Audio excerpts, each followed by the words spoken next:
Hey guys, welcome to the second day of 6.2.2.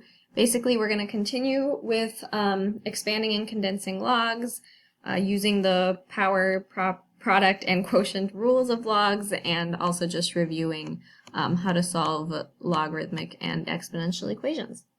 So let's just go ahead and start with some basic review, the stuff that we've been doing for quite a while now, which is just rewriting logs and exponents as the other form. So here we have a log and we want to rewrite it as an exponential. So we just use the circle of life and we would get this. You always have to start at the base for the circle of life, go to the outside of the equal sign, and then bring it back to the parentheses to fill this in. And that's it. For this one, same exact thing, circle of life from base to other side of equal sign to parentheses.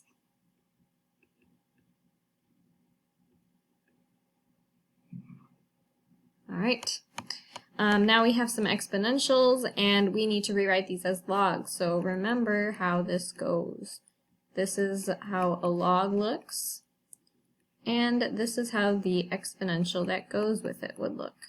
All right. So we look at this and we're like, okay, well, the base of the exponential is also your base of your log. So this 9 is going to be the base of my log.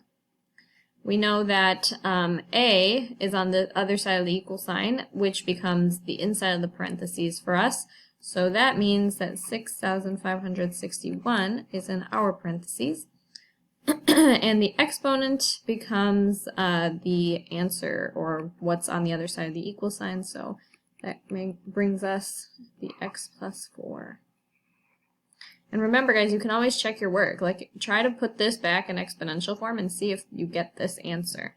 Because in my opinion, it is simpler to put in exponential form than it is to put in log form. All right, one more. Log, this is the base, so 6 comes here. And then what goes in the parentheses? Well, it's what's on this side of the equal sign, so this is what we end up with. And sure enough, if we did circle of life, we would get this again. Okay. So that is it for that review. Let's move on to condensing review. So remember our properties. And while you're working on these problems, pull those notes up and make sure you have them on hand so you can refer to the rules when you don't remember. So here, the first thing I want you to notice is that we have numbers on the outside of our logs. And the only way we can get those is by power property, right? That's from when we had an exponent, but we threw it to the front of the log. It's like when we throw that coat to the back seat of the car, right? Condensed form does not like exponents, okay? So when we see these numbers, you got to throw them back to the front and put the exponents back where they came from. Okay, they used to be exponents, but the power property took them outside before we ever saw this problem. So now we have to take them and put them back where they originally came from. So we end up with log base 4 of b to the 4th plus log base 4 of y to the 5th. So this is a good first step, but we're not done just yet. There's still multiple logs here, and I want a single log. So the next thing we want to do is notice that there's addition here, which is an indicator that we need to use product property because we know that addition turns into multiplication inside of a log. So this means we can take these two terms and multiply them inside of one log, and then we are done. All right, and just, it's good to note that we had used power rule here. And here we had used product rule.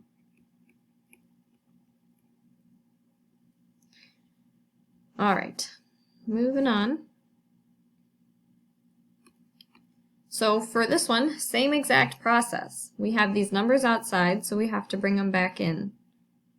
Condensed form does not like exponents. So we rewrite this as log base 5 of x to the 6th power plus log base 5 of b to the 4th power. And now we still have two logs and we only want one, so we can use our product rule to combine these into one by multiplying the things in the parentheses. This guy and this guy.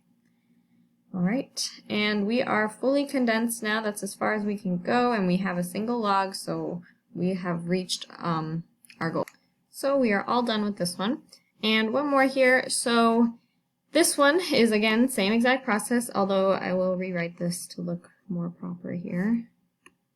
This should say 4 log base 7 of a. All right, so let's go ahead and start this the same way. We notice these numbers on the outside, so we need to put them back because we know they used to be exponents once upon a time. So we say, okay, well, that means we have log base 4 of y cubed plus, that's a really bad parenthesis. Oh, gosh darn. Log base 4 of y cubed plus log base 7 of a to the 4th. And then you might think here, okay, let's go ahead and use the product property to combine these just like we've been doing all these other times. However, there's an issue. The issue is that they have different bases. This is log base 4 and this is log base 7. They aren't the same, so we cannot combine them. Different bases. Can't condense further. So actually, our final answer for this one is this. This is the farthest we can condense because these two have different bases, so we can't combine them anymore. So even though we wanted a single log, we couldn't do it here. All right, so now let's try some expanding ones. Here we have log base 7 of x to the 6th times z to the 11th. So the first thing I want to do, when I'm expanding, I want to split these terms apart. If there's like multiple terms in here, I want to get them out and away from each other. So I can first start by using product rule to split those up and give each one its own log.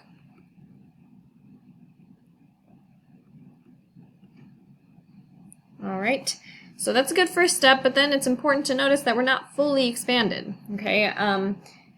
Remember how condensed form likes exponents? Expanded form does not like exponents. So we got to take these and chuck them. We do the opposite of what we do when we're condensing. So this turns into 6 times log base 7 of x plus 11 times log base 7 of z. And that is our final answer. We are as expanded as we could possibly be. All right, on to the next one. Now these two are being divided. That is an indicator that we need to use the quotient rule. And I'm going to take a second to just write down what I did here. I used the product rule, and then I used power rule. Okay, and then here I'm going to use quotient rule first. So by doing that, I will split these up and give them each their own log. But because I'm using quotient rule now, I have a subtraction sign here, whereas product rule has an addition sign. Right, but remember, expanded form does not like exponents, so you got to take those and put them out front for a final answer of 3 log base 6 of x minus 5 log base 6 of y. And again, to specify here, first I started with quotient rule, and then I finished it off with power rule. And I got my final answer right here. All right, so that is all for condensing and expanding practice. I figured we'd give you a little bit of practice on solving these equations as well. Okay, so recall the steps when you're solving each of these kinds of equations, right? When you're doing exponentials, the first thing you want to do is get the exponential term alone. And the exponential term is the term that has an exponent. In this case, this is the 4 to the x minus 3. So we want to isolate it on this side of the equal sign, meaning we have to move the 6 away. Look how straight that line came out. Say that gives us 4 to the x minus 3 equals 19. And now that we've done that, we are ready to take our step that we had learned the other day, which was logging both sides. So we're going to take the log of the left side and take the log of the right side. And we specifically do that to be able to use the power rule and bring the exponent out to the front. Okay, so that's what we end up with on the left, and on the right side, nothing changes.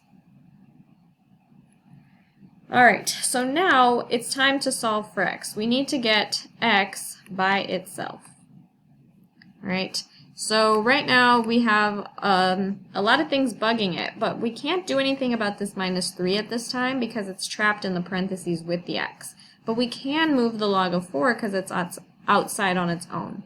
So let's divide both sides by log of 4, since right now it's being multiplied. So these will cancel, and then you end up with x minus 3 is equal to log of 19 divided by log of 4. And then we're almost done. We just have one final step here, and that's to add 3 to both sides, because that will finally get x by itself. So we find that x is equal to log of 19 over log of 4 plus 3. So this is our final answer. And we can also get the decimal approximation here. So we just type in log of 19 divided by log of 4 and add 3. So we end up with an answer of 5.12, we'll round that to 5.124.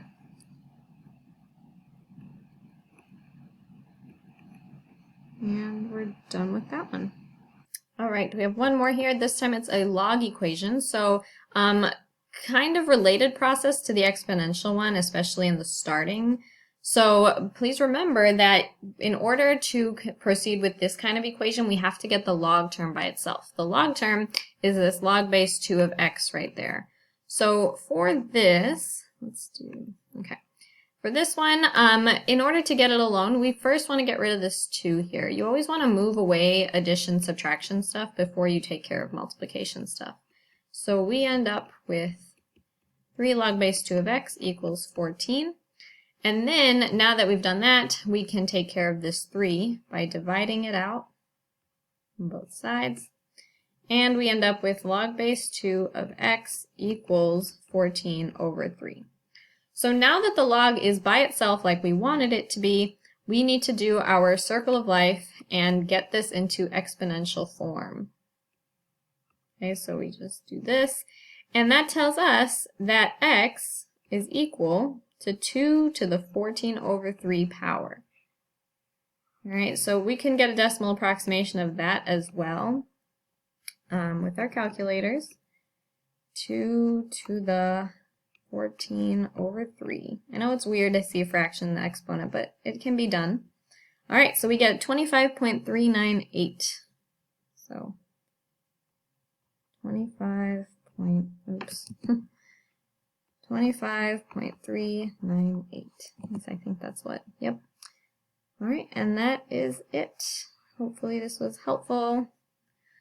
Like and subscribe to my channel. All right, see you guys later.